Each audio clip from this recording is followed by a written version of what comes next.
Hey guys, I just want to do a quick video as promised. Sorry for the casual attire. We have our YPN crawfish event tonight. So yeah, earlier I promised you guys I was going to do a video on staging, and I just want to kind of give you my 3 tips on how to stage your home to sell. Now you can go online, you can go to Pinterest, you can Google till you don't want to Google anymore, trying to figure out what to do to stage your home. But these are the 3 things that I have found that work. I have found that these are effective. And so yeah, I'll just start. Number 1, declutter. Declutter / deep clean / depersonalize. Now when I say this, I don't mean completely move out of the house. However, I have had one seller where she was like, hey Jessica, listen, I know that my house is a mess, but I've got 2 kids. We're gonna completely move out before we sell the house. And it actually worked. She came in, she deep cleaned after they moved out, and we had a contract on the house within a week. So, and in our market, different markets are different places and they have different time frames, but for us in this, and in that price point too, it was a good turnaround time, especially to get it on the market and to get it sold. When I mean declutter, I mean just stuff on the countertops. So when we have all of our listings, we have a professional photographer that comes in and he takes pictures for us. Anything that he sees that's not going to photograph well, he removes it from the video, from the screen. So if you have like a place where you have like a catch-all, I don't know if that's like a term that's used everywhere, but like down here in the South, we call it a catch-all, where it's got like your mail and bills to be paid. Put those away. Maybe put them in a drawer, maybe a junk drawer or something. But yeah, put all that stuff up to where you don't see it on the countertops. That's including the kitchen table, the kitchen counters, the bathrooms, different places where you can put stuff, maybe just not have as much. And when I'm saying depersonalize, I don't mean take pictures down, because I feel like when buyers come in, especially when I'm representing buyers and they come in and they see pictures of families, maybe not over pictures, not like pictures on every wall where there's like a ton of pictures on one wall, but what I mean is, they'll see a really great family photo and they're like, oh, that's great, we would love to buy this house from this family that's lived here, and it kind of creates a little bit of a bond between the buyer and the seller. Second thing is paint. And when I say paint, so I've had the conversation before with sellers where, they've come in, they've lived there for several years and their daughter's room is pink or their son's room is blue. And they're like, oh, I'm not gonna paint because I want to leave it for the buyer to take care of, because maybe they'll love the pink or maybe they'll love the blue. Just paint. I don't know how to say it. So most of the time, if buyers can walk into a blank canvas and they can imagine their stuff there, it's gonna end up showing better than it would if you had a pink room. Now, I've had several instances where buyers will walk in and they're like, oh, well, we have a daughter, well, this will be her room. Or we have a son and it's blue, this will be his room, or whatever it is. Not to gender stereotype or anything like that. If your son loves pink, then that's great, more power to him. But if you think that there may be a buyer out there that doesn't like the way you've painted this abstract black wall or this abstract super teal bright wall, just paint it. I know it takes some time and it takes some money and it takes some effort. I promise you your house will sell better if it's painted. So in a minute, I've got some stats that I got from the National Association of Realtors website. I'm going to tell you the stats, but I'm also going to post the link in the article below.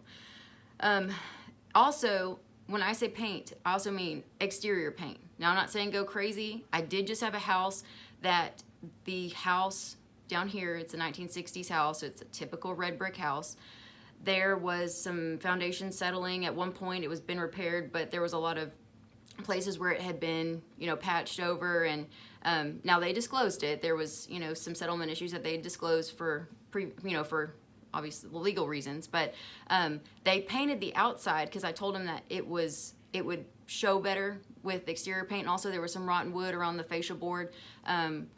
It sold and it got under contract within the weekend. So it helps, it does help. Spend the money. I know it's expensive to get paint. I know it takes time, but, and also too, think about it this way.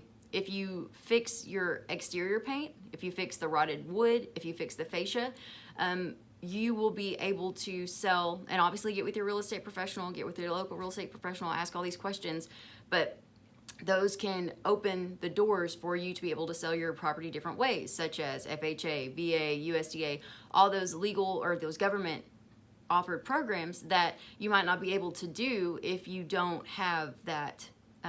If you have the rotted wood, you wouldn't be able to do that. Or if you did get a contract on it, it would be something that would be required by the appraiser, or just do those things. They're maintenance items.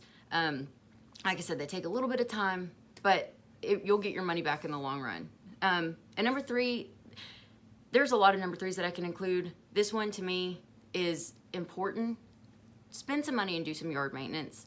I know that like I said, I know it takes time, I know it takes money, but at the end of the day, if you can make more money off of the sale of your property by having a nice exterior, and you have to think too, most buyers, like 90-something% of buyers, are going to look at your property first online, and then what do? They pull up to your yard and they see, if they see, a dying flower bed, or if they see, stuff on your front porch, they might be turned off because they think, hey, if they don't take care of the exterior, what are the other things that they're not taking care of too?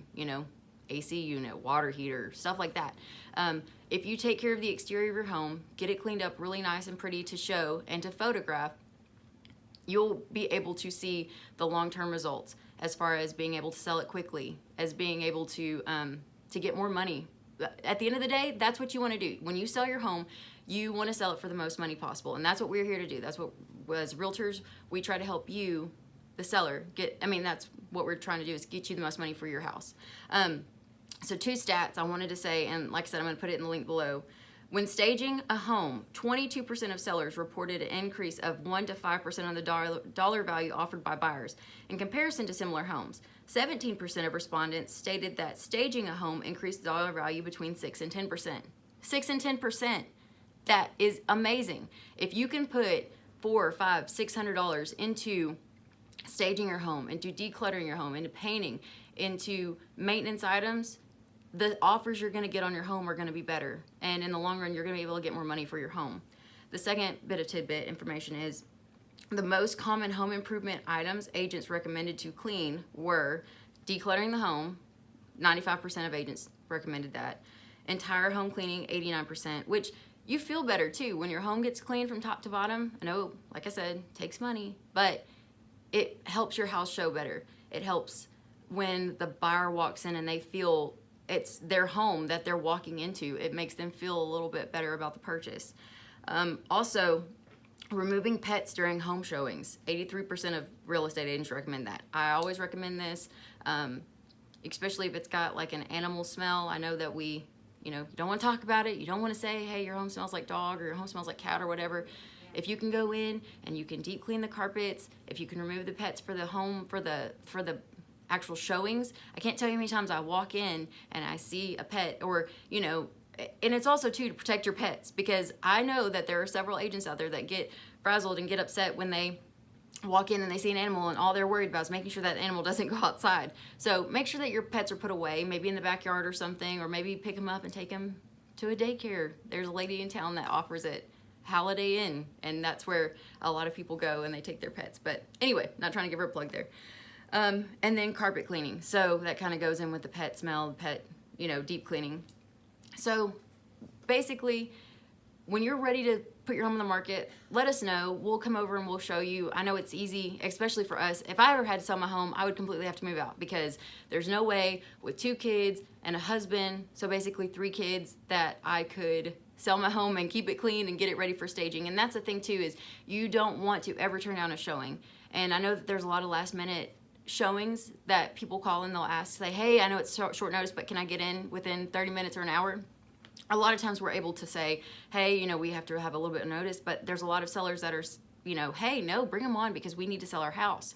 So I hope I answered some questions. Sorry, it's kind of a long video. I just wanted to do it really quick.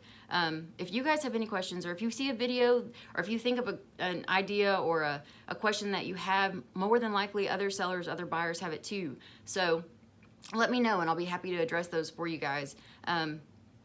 I hope this was informative, informational, I guess. I hope you guys have a wonderful week, and I appreciate you guys taking the time to watch. And until next time.